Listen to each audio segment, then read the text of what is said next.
오늘 말씀은 64장 8절로 65장까지 하겠습니다. 64장 8절부터 12절까지 다 같이 읽겠습니다. 시작. 그러나 여호와여, 이제 주는 우리 아버지시니이다. 우리는 진흙이요 주는 도기장이시니 우리는 다 주의 손으로 지으신 것이니이다. 여호와여, 너무 분노하지 마시오며 죄악을 영원히 기억하지 마시옵소서. 구하오니 보시옵소서. 우리는 다 주의 백성이니이다. 주의 거룩한 성읍들이 광야가 되었고 시온이 광야가 되었으며 예루살렘이 황폐하였나이다. 우리 조상들이 주를 찬송하던 우리의 거룩하고 아름다운 성전이 불에 탔으며 우리가 즐거워하던 것이 다 황폐하였나이다. 여호와의 일이 이러하거늘 주께서 아직도 가만히 계시려 하시나이까? 주께서 아직도 잠잠하시고 우리에게 심한 괴로움을 받게 하시려나이까? 아멘. 64장 전체는 다 기도하는 내용인데, 이 기도, 이 기도를 누가 하느냐면은 이제 앞에 보면 항상 기억나게 하시는 분, 하나님으로 하여금 기억나게 하시는 그런 사람이 있다. 그 사람이 끊임없이 하나님으로 하여금 기억나게 하셔서 하나님의 계획하신 구원과 보복의 사역을 하시도록 자꾸 촉구하라고 그렇게 하면서 하나님이 스스로 그렇게 하셨단 말이에요. 이 기도가 얼마나 중요하냐면은 에스겔서에도 나와 있지만은 하나님께서 이스라엘을 회복시켜 주시겠다는 약속을 하면서도 말씀이 그러할지라도 너희는 내게 그렇게 해달라고 기도해야 된다 그렇게 말했잖아요. 이사야에서도 마찬가지입니다. 이 마지막 시대에 예수님이 오셔서 우리의 구원을 완성시켜 주시도록 끊임없이 기도해야 된다는 거예요. 이사야에서 이제 마지막을 달려가고 있는데 이 마지막 3장 이사야서 1, 2, 3부를 나누면 이 3부에 있어가지고 3부의 주인공 누구냐면 여호와의 기름 부음 받은 자. 마지막 하나님의 구원 계획을 이루실 분인데 예수님이 오셨잖아요. 이제 고난받는 종을 통하여서 우리의 죄 문제를 해결을 했다고. 우리 예수 그리스도를 통해서 우리는 하나님 앞에 심판이 아니라 무죄 선언을 받는 그런 자격을 얻었는데, 그럼에도 불구하고 우리가 이 현재의 상황을 살아가는, 오늘을 살아가는 우리는 늘 죄를 짓고 넘어지고 또 우리가 어떤 공격을 당하고 있잖아요. 이 시대에 예수 믿지 않는 곳에 가서 예수를 믿으면 심한 박해를 받고 심지어는 잡혀서 감옥에 가고 그런 상황이죠. 이 현재는 예수 믿는 사람과 믿지 않는 사람이 혼용되어 있는 이 세상 가운데에서 우리의 구원이 완성이 되어야 되겠고, 예수를 믿지만은 여전히 죄에 빠진 우리가 완전한 예수님의 형상을 입을 거는 우리가 소망이 있지만 아직 못 입었단 말이에요. 예수님이 재림이 필요하다는 거죠. 오늘날 재림인데 그 당시 이사야에 의하면 예수님의 재림이라는 것은 모른단 말이에요. 어쨌든 이러한 현실에 계속 하나님으로 하여금 이 현실의 문제를 타파하고 완전한 하나님의 나라에 들어갈 수 있도록 끊임없이 기도해야 되는 거예요. 하나님으로 하여금 기억나게 계속 기도하도록. 이 기도한 사람이 이제 기도의 마지막입니다. 마지막이, 그러나 여호와여, 이제 주는 우리 아버지십니다. 우리가 비록 죄를 짓고 있지만 하나님은 우리의 아버지십니다. 우리는 진흙이요 주는 토기장이시니 우리는 다 주의 손으로 지으신 것입니다. 하나님 우리의 아버지라고 그러죠. 아버지고 토기장이 우리 창조자잖아요. 하나님과 우리의 관계가, 이 관계를 드립니다. 우리 아버지시니까 우리를 회복시켜 주죠. 우리의 창조주시니까 하나님께서 우리는 모든 주권을 다 가지고 있습니다. 이런 이야기들. 하나님 아버지의 사랑을 우리에게 보여주십시오. 하나님은 토기장이라서 하나님은 주권을 가지신 분입니다. 하나님께서 하시면 언제든지 할 수가 있습니다. 우리는 하나님의 작품입니다. 하나님의 돌보심이 필요한 존재입니다. 그러니까 이 64장의 기도를 보면 참 이 기도의 모범 같아요. 우리가 하나님 앞에 얼마나 범죄하고 하나님 앞에 얼마나 우리가 설 수 없는 존재인 것을 스스로 깨닫는 자기 인식에 관한 기도와, 그리고 하나님과 우리의 그런 마지막 끈이 뭐냐면, 우리 하나님께 기도할 수 있는 끈이 우리와 관계다, 관계. 하나님 우리에게 약속하신 구원의 은혜. 그 언약. 약속이라. 하나님의 약속을 붙잡고 우리에게 약속했죠. 그리고 하나님과 우리의 관계, 하나님께서 우리에게 나는 너희 하나님이다. 나는 너희 아버지다. 나는 너희 창조주다라는 그 하나님이 우리를 보낼 때의 그 관계, 그 약속, 거기에 의지해서 우리가 기도할 수 있는 근거가 되는 거죠. 거기에 의지해서 기도하는 하나님으로 하여금 기억내 가시는 자의 기도를 들어보십시오. 9절 탄원입니다. 너무 분노하지 마시오며 죄악을 영원히 기억하지 마옵소서.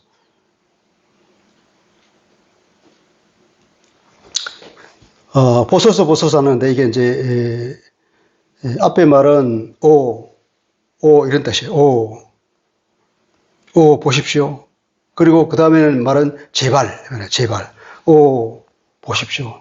제발 보십시오. 우리는 다 주님의 백성입니다. 언약을 상기시키는 내용이죠. 이사야 43장 25절에 보면 하나님이 약속해 주셨습니다. 우리가 죄가 많지만은 우리의 모든 허물을 도말하시고 우리의 죄를 기억하지 아니하겠다고 하는 하나님의 약속이 있잖아요. 이사야 43장 25절에도 하나님께서는 그렇게 하는 것을 너를 위해서 그렇게 해주는 것이 아니라 나를 위해서 그렇게 한다고 하나님 말씀하십니다. 모든 것은 하나님의 영광을 위해서 있는 겁니다.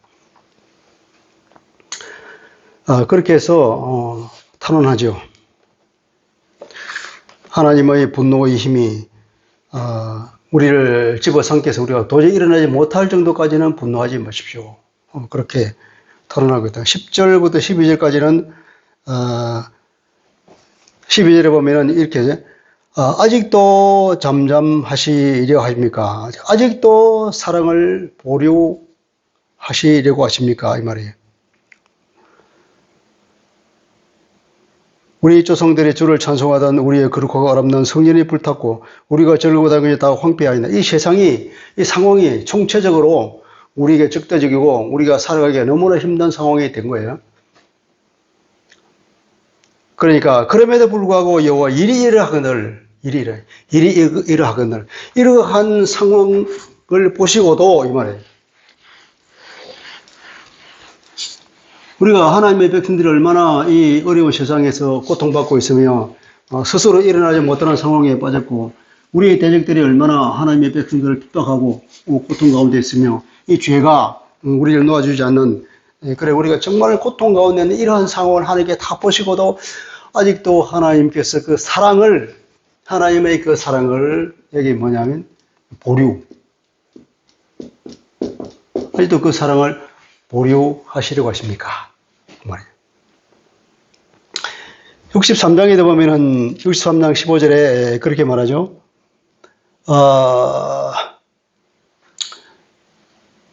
주께서 베푸시던 강국한 자비와 사랑이 내게 그쳤나이다. 그쳤다. 그쳤다 그랬고, 그리고 64장 12절에 보면은 가만히 계시려 합니까? 가만히. 이게 번역은 이렇게 했지만은 동일한 동사예요. 동일한 단어인데 동일한 단어는 뭐냐면 이렇게 보류한다는 뜻이에요. 하나님의 사랑을 하나님께서는 우리는 아직 하나님은 이 참지 못하는 그 사랑으로 가득 차 있는 분인데 우리에게 이렇게 사랑을 베푸지 않는 것은 사랑이 우리가 생각하는 하나님의 사랑이 끝난 것처럼 그렇게 느끼는 그런 거냐. 하나님께 그 사랑을 억제하시는 억제. 스스로. 하나님의 본성적인 하나님의 심력에 따르면 그 사랑이 막 폭발적으로 나와서 우리를 끌어안고 우리를 용서해주고 우리의 대적들을 막 밟아 뭉개버리고 해야 그게 하나님의 그 본성에 맞는 얘기인데 그렇게 안 하신다 그죠. 그렇게 하나님께서 왜 그 사랑을 그렇게 막 스스로 억제하고 자제하시고 그렇게 보류하고 계십니까? 이 말이에요. 하나님의 본성적인 사랑에 탄원하는 얘기입니다.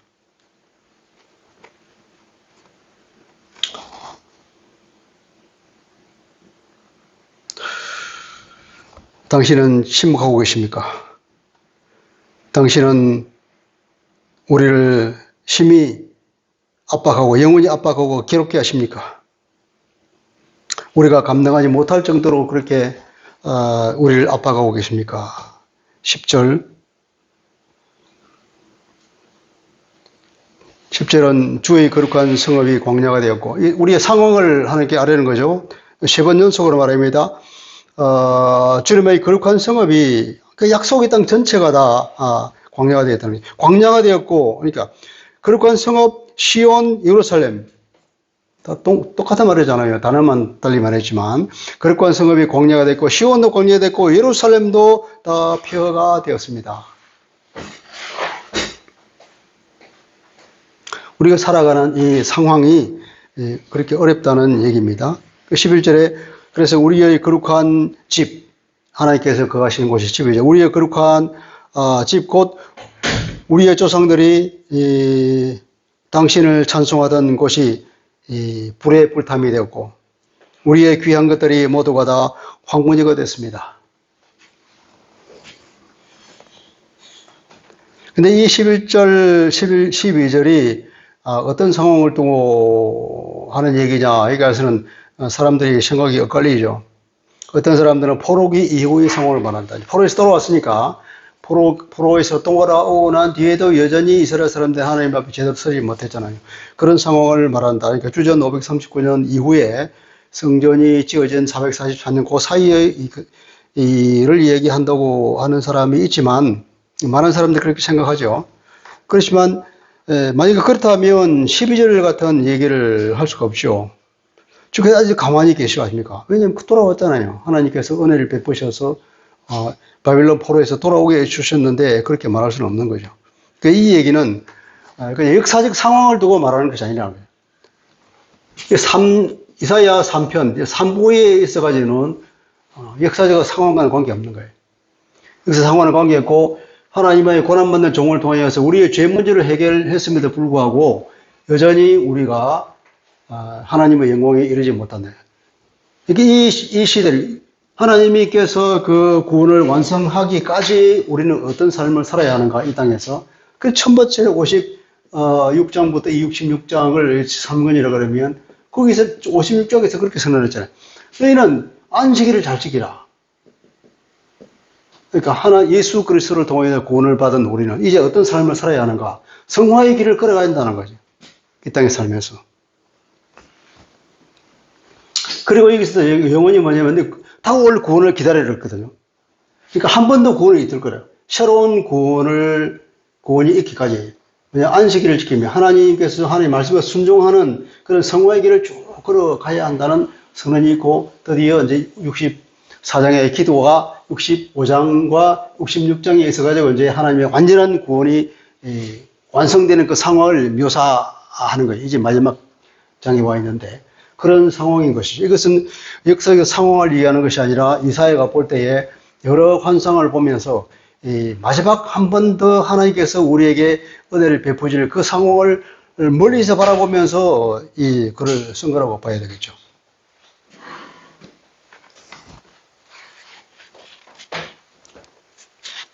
자, 그래서 이제 65장으로 들어갑니다. 65장과 66장은 이제 최종 결산과 새 예루살렘에 관한 이사야의 예언의 말씀이죠. 어떤 확실한 하나님의 약속을 우리에게 말해주고 있는. 어쩌면 이게 결론인 것입니다. 결론. 이 기도, 하나님께서 그 기도에 응답하여서 마지막 구원을 어떻게 이루실 것이냐. 그것에 대한 묘사니까 참 이게 아름다운 내용입니다. 근데 65장 내용을 65장과 66장을 보면 여기서 우리가 클라이막스는 이제 새 하늘과 새 땅, 그리고 새 예루살렘, 그죠? 이것이 핵심인 거죠. 새 하늘과 새 땅과 새 예루살렘을 만드셔서 재창조를 하셔서 창조의 완성을 통하여서 이 땅에 들어가게 하시는 하나님의 구원의 완성을 말하고 있는데 여전히 여기서는 어떻게 하냐면은 두 부류가 있습니다. 두 부류. 이 두 부류가 하나님과 어떻게 살아요? 엇갈리는 운명이 나와요. 운명이 하나님의 말씀을 따르고 순종하고자 하는 그런 남은 자, 이사야서에 표현하면 이 남은 자에 해당하겠죠. 이 남은 자 부류와 여전히 죄 가운데 있는 회개하지 않는 하나님께 돌아오지 않는 그런 부류가 있다면 두 부류. 그 두 부류가 있는데 이 사람들은 하나님이 구원을 받지 못한다. 남은 자, 마지막 남아서 하나님을 바라보고 자기의 연약함에도 불구하고 여전히 넘어지고 깨어지지만 또 일어나서 하나님을 바라보고 말씀에 순종하고자 애쓰는 그런 남은 자들, 하나님만을 바라보고 하나님을 주님으로 생각하는 그런 사람에게 하나님이 이 구원을 받아라. 이 새하늘과 새 땅, 새 예루살렘에 들어가서 영원한 복락 가운데 살게 하시겠다는 이 얘기를 우리가 보게 됩니다. 한번 읽어보죠. 65장. 자, 나는 나를 구하지 아니하던 자에게 물음을 받았고 나를 찾지 아니하던 자에게 찾아냄이 되었으며 내 이름을 부르지 아니하던 나라에 내가 여기 있노라 내게 여기 있노라 하였노라. 이 얘기를 보고 또 사람들이 해석을 이제 달리합니다.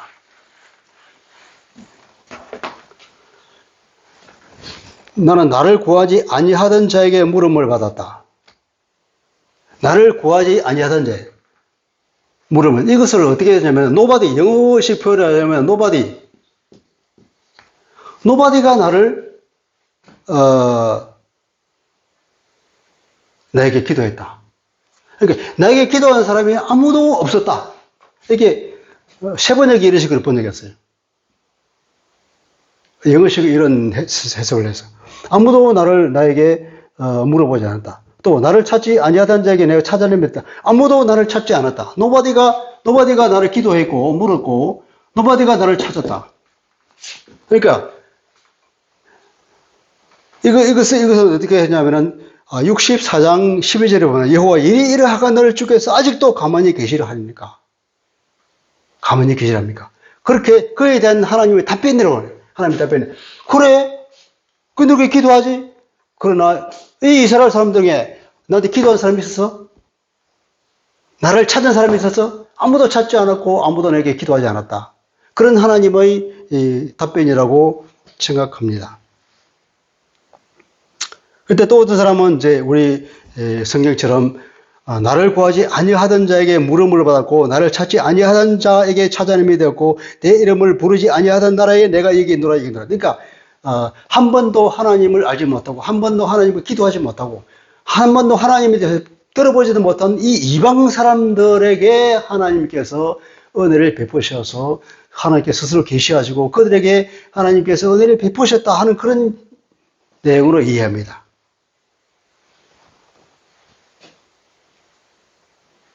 앞에 이런 식으로 세번역처럼 이해하는 것은 내가 종일 손을 펴서 자기 생각을 따라 옳지 않은 길을 걸어가는 패역한 백성들을 내가 불렀다. 종일 부르고 이렇게 손을 펴서 그거와 어떻게 보면 서로 잘 연결되는 말씀이잖아요.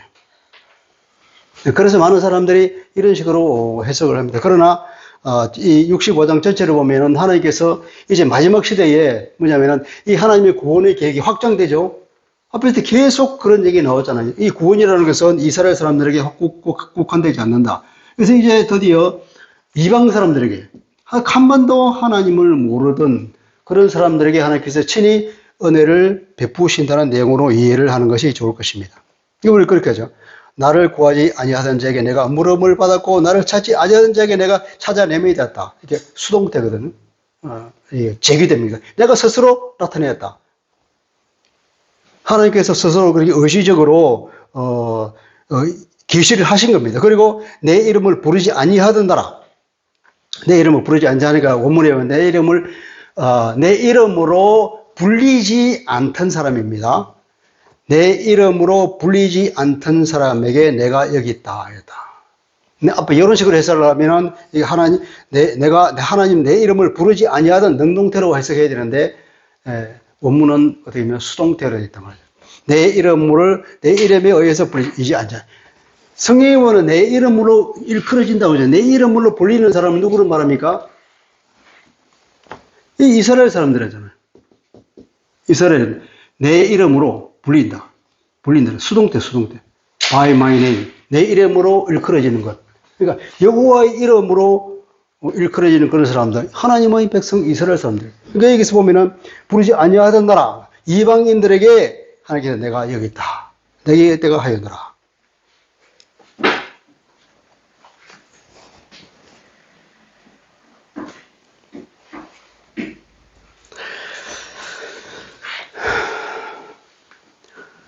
이 내용 보면은 이제 자 66장의 18절부터 보면 66장 18절 때문에 이게 이제 이방인에 관한 얘기가 나옵니다. 그것과 어떻게 보면 이게 65장과 66장은 한 덩어리라는 거예요. 그래서 65장 처음에 보면은 이방인에 대한 얘기가 나오고 66장 마지막에 보면은 이 이방인에 대한 나와요. 이방인에 하나님께서 어떻게 은혜를 베푸셔서 하나님의 백성의 이 무리 가운데로 이끌어드립니다. 예. 예수님도 그랬잖아요. 내가 또 다른 무리를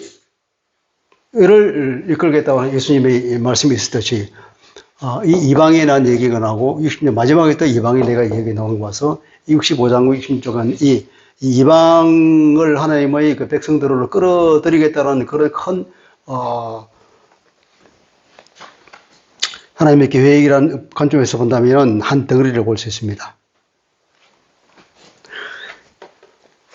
자, 이제 2절부터 7절까지는, 이스라엘 사람들이 어떻게 하나님 앞에, 하나님께 도발적으로 사는 사람과 그렇지 않은 사람들, 그 도발적으로 사는 사람들에 하나님께서 어떻게 심판을 하시는지에 대해서 말씀하고 있습니다. 그러니까 하나님 백성 안에서 계속해서 배교가 이루어져 있다. 남은 사람들과 하나님을 떠난 사람이 있다. 하나님을 떠난 사람들은 여전히 하나님의 보응을 피할 수 없다 하는 그런 내용입니다. 내가 종일 손을 펴서, 손을 편다는 것은 기도할 때 손을 하나님께 펴는 그런 자세잖아요. 그러니까 하나님께서 손을 펴서 이스라엘 자기 백성들에게 오히려 하나님께서 기도하듯이 간절한 마음으로 손을 벌려서 그들을 불렀다는 내용입니다. 얼마나 이게 주에게 전도된 얘기입니까? 자기 생각을 따라서 옳지 않은 길을 가. 자기 생각. 항상 우리는 보면 자기 생각.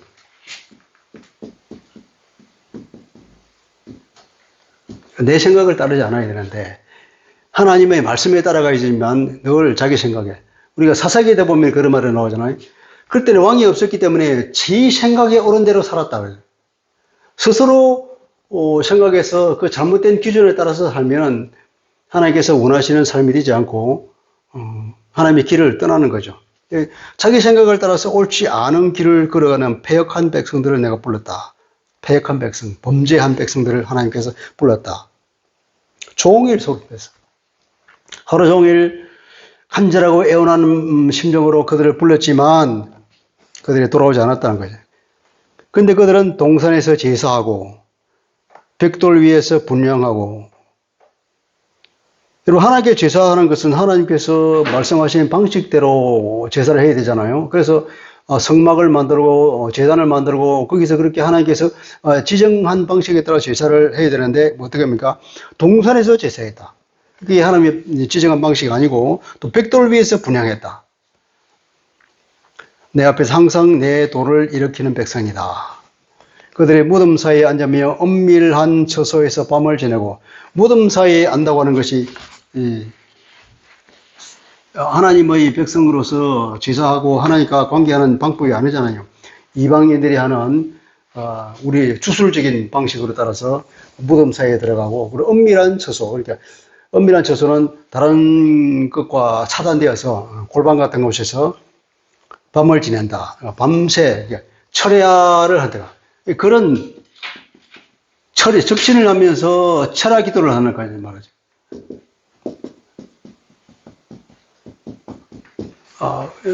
귀신을 불러들이면서 밤새도록 기도하는 그런 상황을 묘사한다고 이해할 수 있습니다.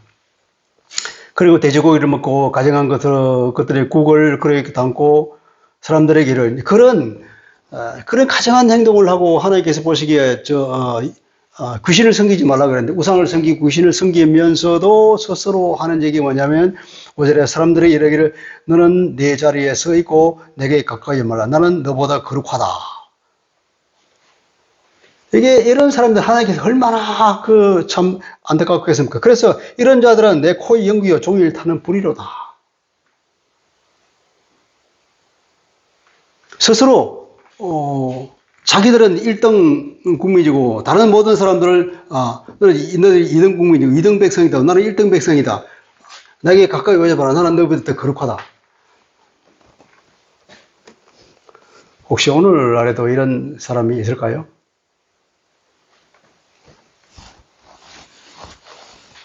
나는 더 믿음이 좋은 사람이야.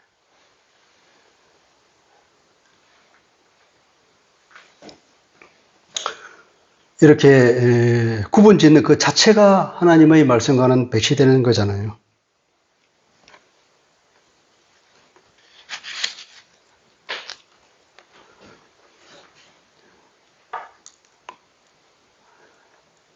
이런 자들은 내 코에 연기어 종일 타는 불이로다. 왜 종일을 썼습니까? 앞에서 보면은 2절에 내가 종일 손을 폈다.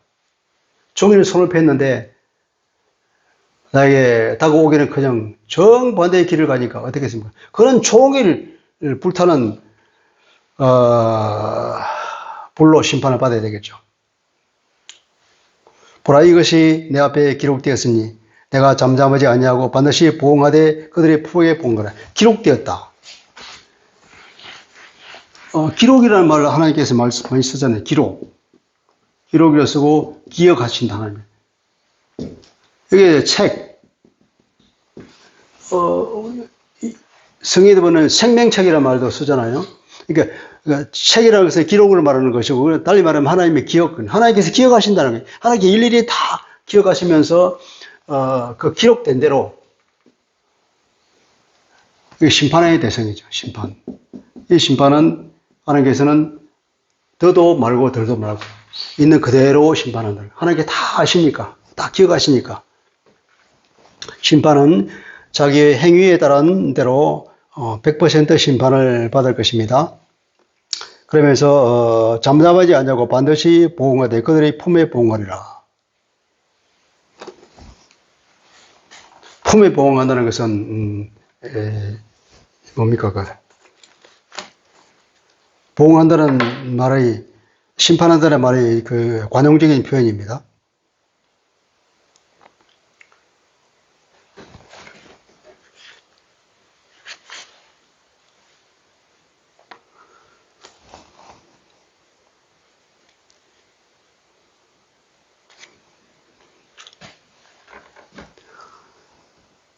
보라 이것이 내 앞에 기록되었으니 내가 잠잠하지 아니하고 반드시 보응하되 그들의 품에 보응하리라. 7절 너희의 죄악과 너희의 조상의 죄악은 한 가지다. 한 가지라는 것도 똑같다 이 말이에요.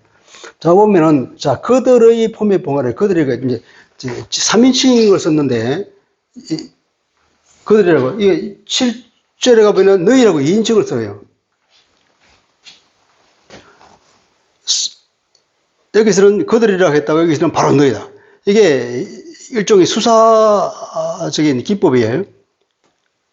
그들이라고 하면 약간 우리하고는 좀 관계없는 약간 떨어져 있는 것처럼 느끼잖아요. 그렇게 말하는 하나님께서 갑자기 그 전에 바로 니다 이렇게 말하는 거예요. 그런 식으로 이제 수사 기법이죠. 그래서 2인칭과 3인칭이 그렇게 기록됐다 그러면 너희의 죄악과 너희의 조상들의 죄악은 똑같다. 그들이 산 위에서 분양하고 작은 산 위에서 나를 능욕하였다. 그러므로 내가 먼저 그들의 행위를 헤아리고 그들의 품에 보응하리라. 여호와의 말씀이니라. 이 말은 문자적으로는 보면은 죄가 주겠다. 죄가 준다. 행위의 값, 보상. 그 행위의 값에 대해서는 내가 정확히 재어서 돌려준다. 그런 말이에요. 하나님께서. 재어서 돌려준다. 보응한다는 말은 원문에 없습니다. 이렇게. 그들의 행위의 값에 대해서 내가 정확히 그러니까 그 일을 할 때 삭스를 주잖아요. 삭스를 주면 그 삭스를 어떻게 주냐. 딱 정확히 재어서 주듯이 그들이 좋은 것이든 나쁜 것이든 그들이 심판받아야 할 것 때문에 그 행위에 대한 그 심판의 보응이 내가 정확히 재어서 준다. 그러니까 하나님의 심판은 100% 풀리 하겠지만 그러나 넘지도 않고 적지도 않고 딱 한 그대로 하나님의 심판과 보응은 항상 정확하다는 거죠. 여호와의 말씀이니라 그랬죠.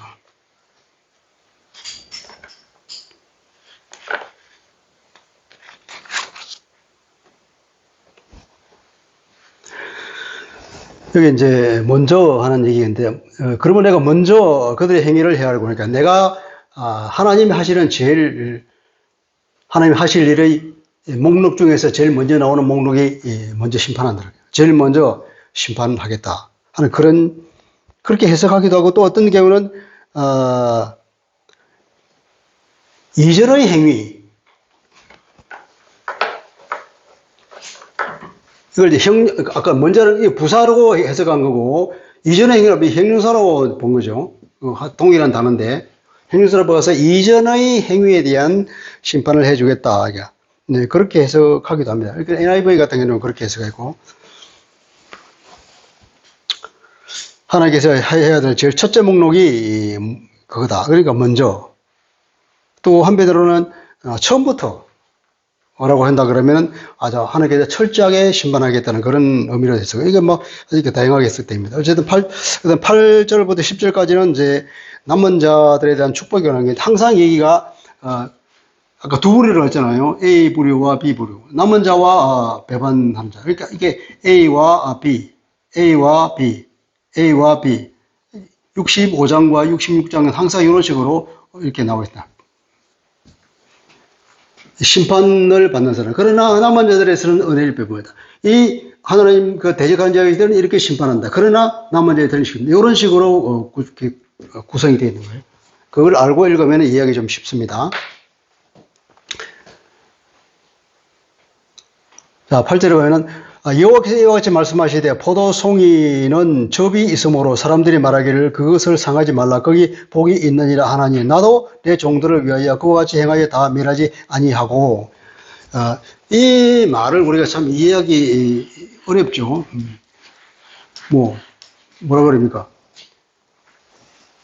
포도송이에는 접이 있으므로 사람들이 말하기를 그것을 상하지 말아라. 뚱딴지가 갑자기 이 말이 왜 나오느냐?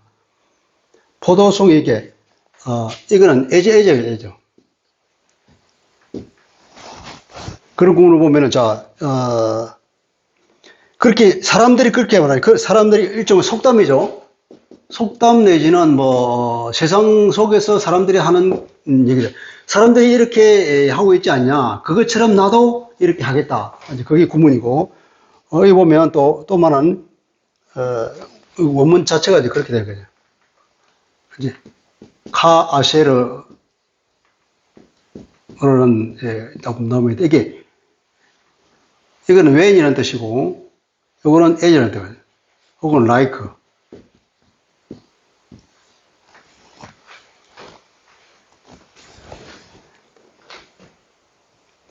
포도송이에 접이 있으므로 사람들이 말하기를 상하지 말라. 그러니까 포도를 수확하는 장면이, 포도를 수확하는데, 포도를 수확하는 장면은 하나님의 심판을 상징하는 거예요. 앞에 보면은 포도 접들에 들어가서 막 장으로 신고 밟아가지고 전부 튀어서 옷이 다 붉게 되었다고 했잖아요. 마지막 계시록에도 보면은 주님이 심판할 때 보면 그 피가 흘러서 막 얼마까지 흘러나가고 그 포도 접들에 이렇게 막 쌓이고 하잖아요. 그러니까 이것은 마치 포도를 따서 수확할 때 포도주를 만들기 위해서 그 틀에다가 넣어서 막 밟잖아요. 밟아서 접을 내어서 그걸 발효시키면 포도주가 되는데 그걸 이제 심판에다가 이제 이게 비유를 하는 거예요. 그러니까 심판을 비유하는 거기 때문에 이 심판에 대한 비유다. 이걸 우리가 먼저 생각하고. 자, 그러면은 포도를 수확해서 여기다가 집어넣는데 보면은 포도를 딸 때 이미 막 포도즙이 너무 많이 익어가지고 막 흘러나오는 게 있어. 그 얘기. 포도를 따면서 보니까 벌써 이미 즙이 막 흘러나오는 포도가 있다는 걸 너희가 먼저 발견했을 때에, 발견하면 그렇기 때문에 이게 집어넣지 말라는 거예요. 이게 집어넣지 말라. 이미 접이 나왔으니까 이걸 모아다가 이게 포도즙을 만들어서 혹은 첫 수확을 통해서 거기서 바로 발효시켜 먹으면 되니까 이것은 별도로 안 하거든요. 이 안에 좋은 것이 있다. 포도즙이 나왔잖아요. 좋은 것이 있잖아요. 그러니까 이런 것들은 여기 집어넣지 말고 이 안에 좋은 것이 있다. 여기 보면 상하지 마라. 거기 복이 있는지라. 복이라고 해서 뭡니까? 복이 좋은 것이잖아요. 좋은 것. 여기서 이 즙은 좋은 거잖아요. 이걸 이제 복이라고 하죠. 사람들이 그렇게 말했는 모양이죠. 이게 수확을 하다가 이미 녹익어 가지고 즙이 나오는 것은 여기 넣지 말고 따로 모아 가지고 즙을 먹든지 포도주를 만들어서 먹는다. 복이 있다. 사람들이 그렇게 한다는 거예요.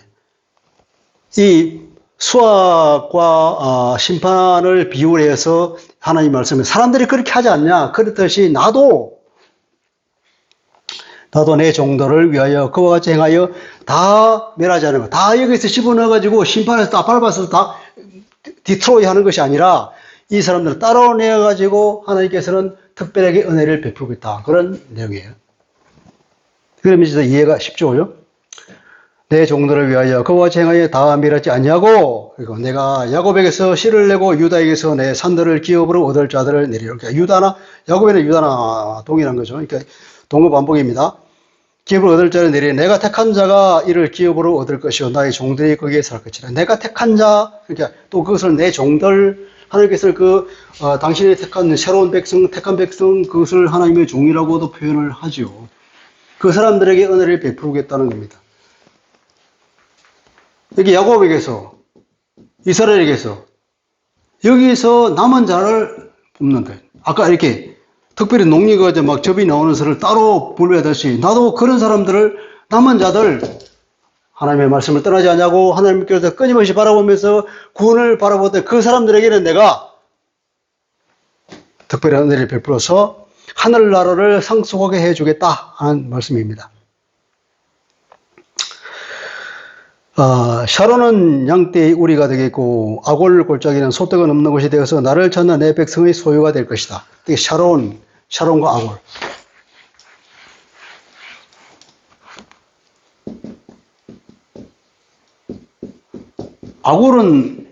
아골 골짜기를 그러면 여러분 뭐가 상상이 됩니까? 떠오른 게? 그에 가나안에 입성해가지고 전쟁하다가 아이의 성인가? 패했잖아요. 그 얘기가 뭐냐면은 아간이 하나님의 말씀을 듣지 않고 이게 훔쳐가지고 자기 그 숭이놨다가 들켜서 결국 그들이 몰살 당한 곳에 돌무더게 된 것, 그것이 아골 골짜기잖아요. 그러니까 좋지 않은 기억이 있는 이 아골을 어떻게 변화시킨다는 거죠. 샤론은 뭡니까? 샤론은 이사야서 33장인가 그 보면은 여기서 하나님께 반역이 일어나는 곳으로 표시하고 있습니다. 이것이 변화가 일어난다는 거예요. 또 보면은 샤론은 동쪽이고 아골은 서쪽, 혹은 하나는 동쪽이고 하나는 서쪽이니까 동서를 통해서 전부에 대해서 총체적으로 변화를 일으켜서 은혜를 베풀겠다는 하나님의 말씀으로 이해합니다. 샤론은 양떼의 우리가 되겠고 아골 골짜기도 변화해서 소떼가 넘는 곳이 되어 나를 찾는 내 백성의 소유가 되려니와 오직 나 여호와를 버리고 나의 성산을 잊고 가시에게 상을 베풀며 머리에게 술을 가득히 붓는 너희여.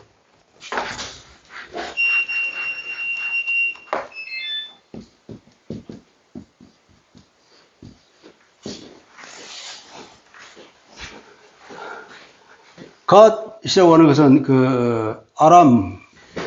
아람의 이 신인데 이것은 행운의 신. 바알 갓. 여호수아서에 보면은 정복한 여러 지역 이름 중에 바알 갓이냐 무슨 갓이냐는 지역이 나오잖아요. 이 갓이 뭐냐면 이 아람의 신, 행운의 신을 갓이라고 한다. 머리는 운명의 신이라고, 운명. 머리가 많이라고 더 할당한다나 할당하다라고 하는 단어에서 나오는 거예요. 그러니까 각자에게 운명을 결정해 주는 거죠. 그러니까 운명의 신, 각자의 운명을 결정해 주는 그 신, 그게 운명, 할당의 신이죠. 할당의 신, 이것은 행운의 신. 이게 일단 이방신이잖아요. 그러니까. 가세에게 상을 베풀고 운에게 섞은 술을 가득히 붓는 너희여. 그래서 이방신을 섬기는 사람들. 내가 너희를 칼에 붙이겠다. 자, 이건 할당이죠. 운명을 할당해 주는 신인데 뭐냐. 하나님께서는 그래 머리를 섬겨 내가 할당해 주지. 어디다 할당해 주는가? 칼에다가 할당해 준다. 죽음에다가. 내가 너희를 칼에다가 할당해 주겠다. 그런 적이 다 고풀이고 죽임을 당하리니 내가 불러도 너희가 대답하지 아니하며 내가 말하기 듣지 않냐고 내 눈에 악을 행하였고 내가 즐기지 아니하는 일을 택하였습니다. 끊임없이 하나님께 불순종하고 하나님이 싫어하시는 걸 골라 했던 그 사람들, 그에 대한 심판입니다. 그러므로 주 여호와께서 이와 같이 말씀하시니 보라, 나의 종들은 먹을 것이로되 너희는 죽일 것이라. 보라, 나의 종들은 마실 것이로되 너희는 갈할 것이라. 보라, 나의 종들은 기뻐할 것이로되 너희는 술취를 당할 것이다. 보라, 나의 종들은 마음에 즐거우고 노래할 것이로되 너희는 마음에 슬퍼 울며 심령이 상함으로 통곡할 것이며 또 너희가 남겨놓은 이름은 내가 택한 나의 저주거리가 될 것이고 주 여호와 내가 나를 죽이고 내 종들은 다른 이름으로 불리라. 15절에 보면은 두 이름이 나오잖아요.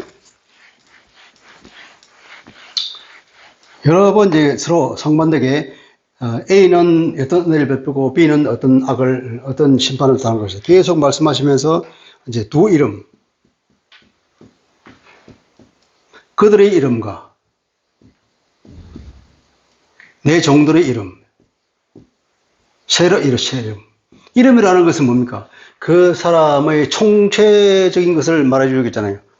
그 사람의 인격, 그 사람의 운명, 그 사람의 됨됨이, 그 사람의 소속, 이것을 다 말해 이름 안에 다 들어있는 겁니다. 두 이름입니다. 너희들의 이름은 저주가 되겠지만 내 종들은 다른 이름을 부리라. 그러므로 땅에서 자기를 위하여 복을 구하는 자는 진리의 하나님을 향하여 복을 구할 것이요 땅에서 맹세하는 자는 진리의 하나님으로 맹세하리니 이는 이전 환란이 잊어졌고 내 앞에 숨겨졌다. 드디어 전환이 일어납니다. 16절에서 이 두 이름, 하나님께서 택한 하나님을 따르는 하나님께 순종하는 그 사람이 이름이 하나님께 기억하는데 이제 상황이 바뀌었어요. 하나님께서 은혜를 베푸다. 이 이름을 가진 사람들은 어떤 은혜를 받냐? 땅에서 자기를 위하여 복을 구하는 자. 이제 땅에서 복.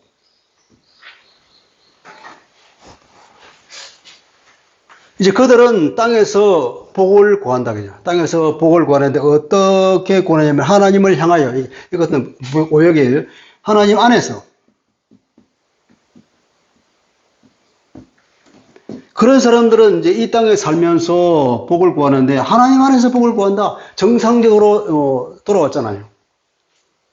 이 복은 우리가 아브라함을 이제 우리라고 하면 그 리마인드 시켜주는 단어죠. 땅에서 복을 구하는 사람들은 이 사람들은 하나님 안에서 복을 구하는 사람이 되었다. 새 이름으로 일컬어질 그 사람들은. 아브라함을 통해 아브라함의 복을 받은 사람이고 아브라함의 권속 안에 소속에 들어간 사람들이죠. 하나님께서는 창세기 17장 7절입니까? 17절 보면은 할례 언약을 주잖아요. 할례를 주기 전에 뭐냐면은 이제 내가 은혜를 베푼다. 너와 내가 언약을 너뿐 아니라 너와 너희 씨의 후손에게도 언약을 내가 맺는다. 너 후손에게도 자다 손손이 나의 말을 지켜라. 내가 은혜를 베풀어주겠다. 너와 똑같은 복을 받는다. 그러니 이제 그 정표로 할례를 해라. 하나님께 이렇게 말씀하시죠. 이 아브라함과 그 후손들에게 받는 복, 이 복이 이제 땅에서 하나님 안에서 복을 구한다고요. 스스로 복을 구하는 거예요. 여기서 뭐 진리의 하나님이라고 그랬죠. 이 하나님인데 이 진리라고 번역을 했는데 사실은 이게 뭐냐, 이게 아멘이 아멘. 아멘의 하나님. 아멘의 하나님이 뭘까요? 고린도 후서에 그런 말 나오죠. 그래서 몇 장입니까? 예수 안에서 모든 것이 아멘이다. 하나님의 약속은 반드시 하나님께서는 이루어 주신다. 당신이 한 말은 반드시 이루어 주시는 그 아멘의 하나님 안에서 약속을 이루어 주시는 신실하신 하나님. 아브라함에게 약속한 것을 반드시 이루어 주시는 하나님. 이게 아브라함의 한 그 언약이 이제 성취되는 거죠, 여기서. 성취됩니다. 또, 땅에서 맹세하는 저는, 진리 하나님께 똑같이, 아멘의 하나님께 이제 이 맹세라고 하는 것은, 여기서는 이러한 하나님을 바라면서 우리가 어떤 맹세를 하겠죠? 충성 외에는 할 게 뭐 없잖아요. 충성의 맹세죠. 맹세이다. 왜냐하면 이제 이전 환난이 잊어졌고 내 앞에서 숨겨졌기 때문이야. 이제 이전 환난이 다 지나가고 하나님께서 눈을 감고 숨겨졌다. 이 심판이 다 끝나고 환난이 끝나고 모든 것이 새로워졌다. 그 상황에서 아브라함의 후손에 해당되는 사람들은 이제 하나님, 이 아멘 하나님 안에서 스스로 복을 구할 수 있다. 모든 환난은 끝났다. 하나님께서 기억하지도 않아야 하시고 다 끝났기 때문이다. 이제 왜 끝났느냐 하면 17절은 왜냐하면 17절에 왜냐하면 보라 내가 새 하늘과 새 땅을 창조하나니 이전 것은 기억되거나 마음에 생각나지 않을 것이다. 마음에 생각나지 않을 이 원문은 올라오지 않을 것이다. 마음에서 떠오르지도 않을 것이다. 새 하늘과 새 땅을 창조한다. 너희는 내가 창조하는 것으로 말미암아 영원히 기뻐하며 즐거워할지라. 보라 내가 새 예루살렘을 즐거운 성으로 창조하고 그 백성을 기쁨으로 삼는다. 새 하늘과 새 땅과 새 예루살렘. 너희들 기뻐하고 즐거워하라. 내가 백성은 기쁨으로 예루살렘은 백성을 기쁨으로 산다. 예루살렘을 즐거움으로. 기쁨과 즐거움이죠. 내가 예루살렘을 즐거워하고 내 백성을 기뻐하리니 우는 소리와 부르짖는 소리가 그 가운데 다시 들리지 아니할 것이요. 이게 어떻게 보면은 새 하늘과 새 땅이 하나님의 은혜의 이제 핵심이죠. 여기서 5장과 66장의 가장 중심되는 구절입니다.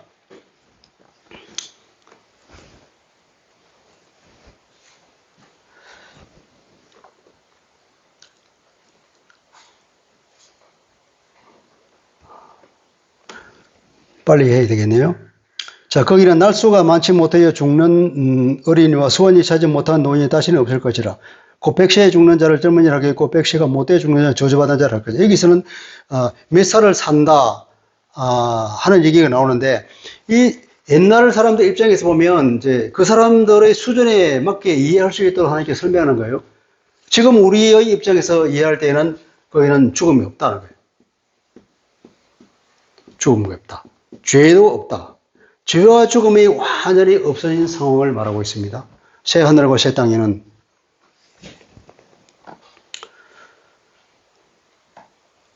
이 사람들 이해하는 수준으로 설명한 것이 그거예요. 백세 못된 자는 저주받은 자라라. 그들이 가옥을 건축하고 그 안에서 살 것이고 포도나무를 심고 열매를 먹을 것이며. 지금은 우리는 이렇게 얘기하면 너무나 당연한 얘기잖아요. 아니 자기가 농사했으면 자기가 먹는 거지 누가 뺏어갑니까? 옛날에는 안 그랬다고요. 항상 전쟁이 일어나고 수학철만 되면은 옆 동네에서 누가 쳐들어와서 뺏어갈지 모르고 누가 칼을 들고 나를 죽일지 모르는 그런 시대에 이 평안을 얘기하니까 사람들이 이건 진짜 천국이다. 오늘 우리가 그렇게 옛날 사람들 입장에서 천국에 살고 있는 거예요. 그 옛날 사람들 입장에서는 이게 천국이란 말이죠. 그러니까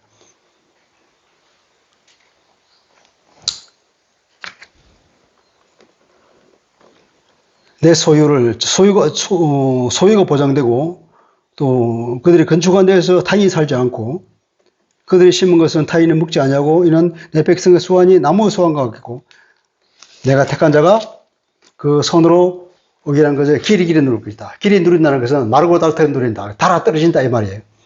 그들의 수고가 되지 않겠고 그들이 생산한 것이 재난을 당하지 아니하리니 그들은 여호와의 복된 자의 자손이요 그들의 후손도 그들과 같을 것이다. 여호와의 복된 자손, 그 후손도 아까 아브라함의 자손이죠. 24절에 그들이 부르기 전에 내가 응답하겠고 그들이 말을 마치기도 전에 내가 들을 것이다. 하나님과의 완전한 연합입니다. 그 연합이 25절에 보면 그 하나님과 우리의 관계 회복이, 관계의 연합이 온 우주로, 온 세계로 다 확장되는 내용이 25절입니다. 이리와 어린 양 함께 먹을 것이고 사자가 소처럼 짚을 먹을 것이고 뱀은 흙을 양식으로 삼을 것이니 나의 성산에는 해함도 없고 상함도 없으리라. 여호와의 말씀이니라. 이렇게 해서 단락이 끝납니다. 보면 특이한 것은 뭐냐면 다 그렇게 이 하나님과 연합과 평화가 온 세계로 퍼져나가는데 딱 하나 이상한 게 있어요. 뱀은 흙을 양식으로 삼을 것이다. 뱀이 흙을 먹는다는 것은 이 창세기 3장에 나오는 이 저주잖아요. 저주. 심판이라고. 그러니까 뱀에게 선언한 하나님의 심판, 죄에 대한 그 저주와 심판은 변하지 않는다는 것입니다. 다른 것들 다 변하고 회복이 되는데 하나님의 심판은 여전히 유효하고 유일하게 변하지 않는 것이 뱀에게 선포한 하나님의 저주, 흙을 먹는다는 것은 여전히 변하지 않는다는 것. 이것을 우리가 무겁게 봐야 될 것입니다. 오늘 여기까지 하겠습니다. 하나님 아버지, 하나님께서 마지막 구원의 은혜를 베푸실 때에 하나님을 기억나게 하는 자로 끊임없이 기도하게 만들고 그 기도의 결과와 그 응답으로 드디어 하나님께서는 새하늘과 새 땅을 창조하는 내용을 보게 됩니다. 우리가 이제 예수 그리스도를 통하여서 구원을 얻었지만 그러나 마지막 구원의 완성을 통하여서는 여전히 이 땅에서 우리가 넘어지고 자빠지고 죄를 짓고 또 회개하며 그렇게 살고 있는 우리 자신을 보게 됩니다. 그래서 우리는 더욱 주님이 다시 오셔서 이 구원을 완성하실 날을 손꼽아 기다리고 있습니다. 그때 우리는 주님의 몸과 같이 영광스러운 몸으로 한순간 변할 것이고 하나님의 영원한 새하늘과 새 땅으로 들어갈 것을 생각합니다. 이것이 우리가 가진 소망이요 살아있는 소망이며 또 우리의 유일한 재산이요 가장 가치 있는 것인 줄 믿습니다. 이 소망을 끝까지 붙잡고 우리에게 어떠한 어려움이 올지라도 항상 하나님을 떠나지 아니하며 우리 주 예수 그리스도를 떠나지 아니하며 주님만 바라보고 살아가는 사람 되게 하여 주시옵소서. 이 주님의 재림을 위해서 항상 기도하고 속히 주님이 오시기를 기도하는 사람 또한 되게 하여 주옵소서. 예수 그리스도의 이름으로 감사하며 기도합니다. 아멘.